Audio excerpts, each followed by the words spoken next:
بسم الله الرحمن الرحیم. السلام علیکم. زه شیف دلدار، تاسو ګورئ ډي آر کې فوډ چینل. نن زمونږ ریسیپي ده کریمي چکن مشروم. نو راځئ چې په جوړولو یې پیل وکړو. بسم الله الرحمن الرحیم.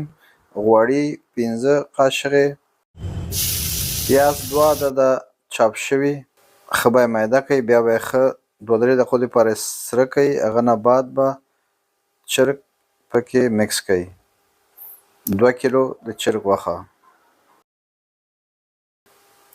2-3 دقیقو لپاره یې ښه مکس کړئ چې تر څو یې رنګ چینج شي.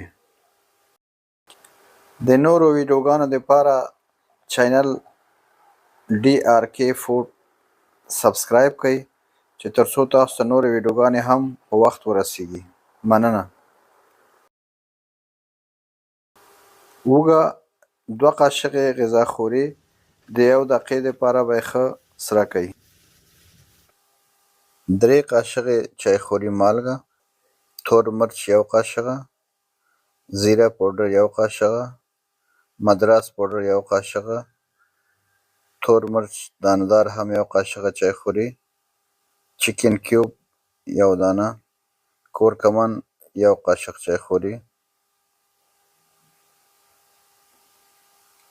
دا به ښه سره مکس کړئ.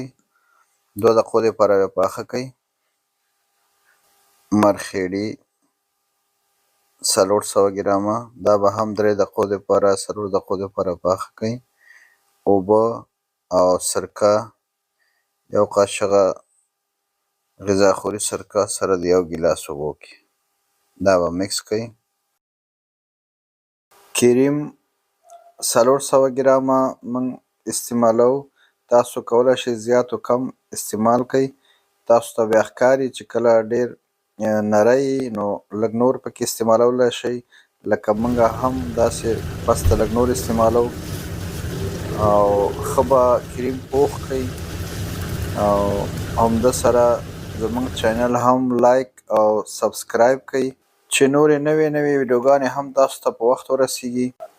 د مرخیړي یا مشروم نور قسمونه یې هم موږ انشاءالله نورو ورځو کې جوړوو او تاسو ته به یې ښیو چې څنګه جوړیږي.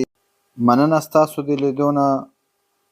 ضرور ټرای کړئ، جوړ یې کړئ په کور یا رسټورانټ کې. ډېر فایدهمند او ډېر ټیسټي خوراک دی.